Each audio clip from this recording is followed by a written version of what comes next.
In this Webflow tutorial, I'll teach you everything you need to know about image aspect ratios, how to upload images, and how to size them to your liking.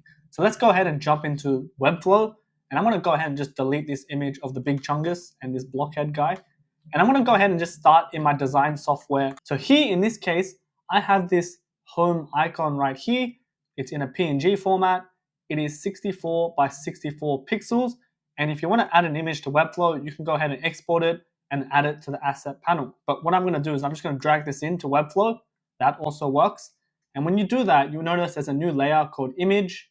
And if you hit the assets panel, which is this button right here, J, you'll notice it's like right there. So with this image, right now it has no class, and the width is set to auto and height auto.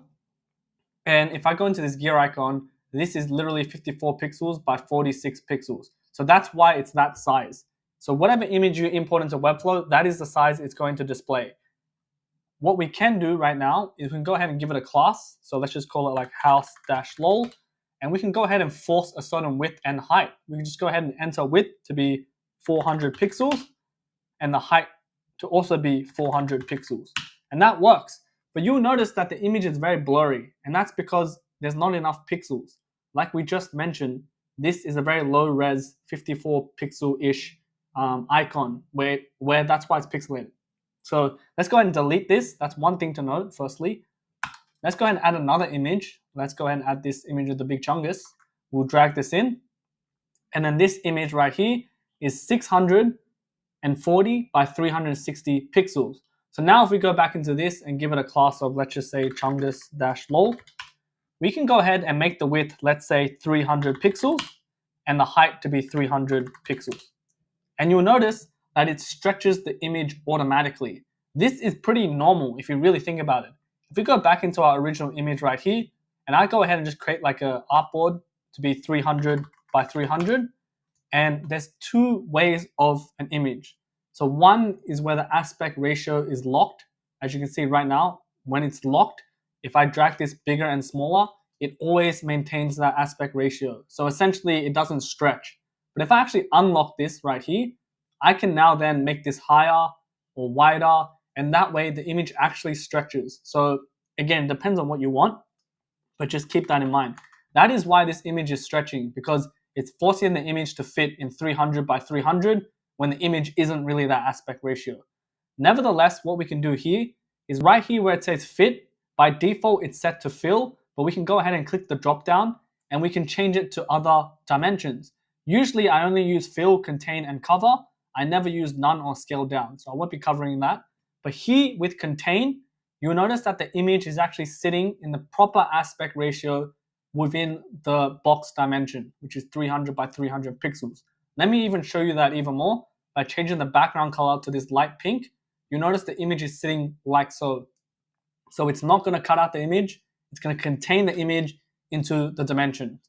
The next setting is cover, and this is where it fills in that image.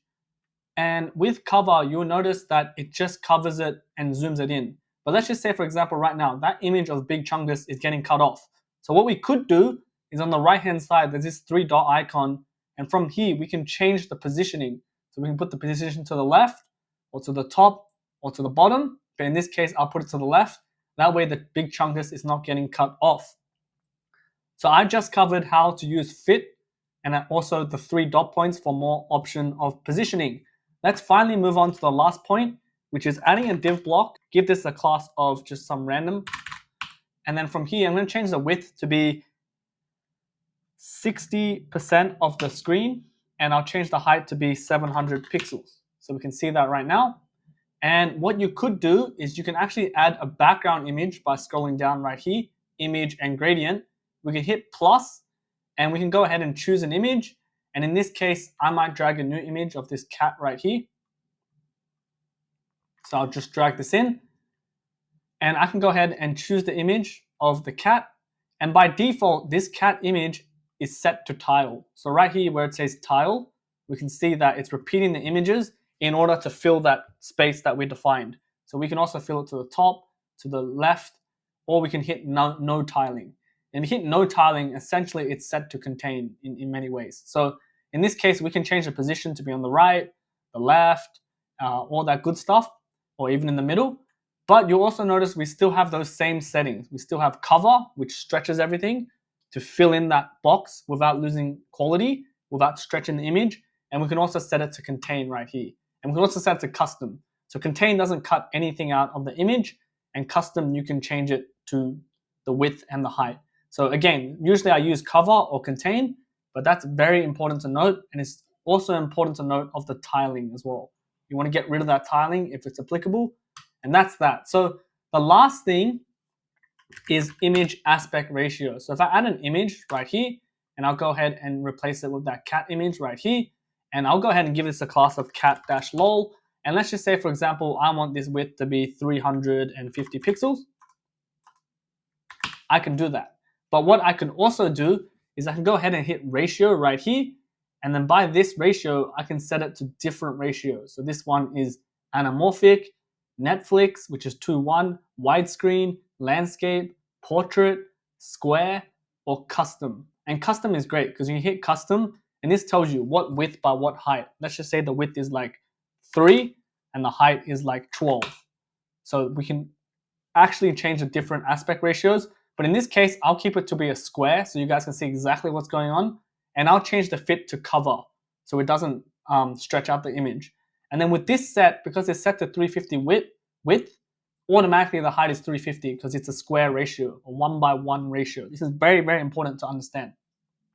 So if I change the width to, let's say, 600 or 50% of the screen, you'll notice that this is scaling perfectly and it's always going to be a square ratio. If I move this breakpoint to like tablet, it's still 50% of the screen and always going to be a square ratio. You guessed it, if I go on mobile, it's always going to be a square ratio with 50% of the screen because that's what I set. But we can go ahead and override this. So let's just say on mobile, I want this to be 100%. Now it's 100%. Let's say I don't want that square ratio on mobile. I can set it to a widescreen, 16:9. You'll notice because it's 16:9, the image doesn't fit in this box. So it's just stretching it without losing quality. But we can go ahead and hit this 3-dot icon and change the positioning if we need it as well. So very, very versatile. I think this is a very, very key fundamental knowledge that you should have, especially if you're going to become a Webflow developer, because in the future, you're going to have clients that are going to ask you, oh, what's the best way to upload the image? What resolution? What aspect ratio? And instead of giving you the answer or saying 1280 by 1280 pixel, now we know it's about aspect ratio. It's about whatever is coded in the website. So again, hope you guys found this video helpful. Let me know what you think in the comments and check out more of my Webflow videos right here. And I'll see you in the next one. May peace be with you.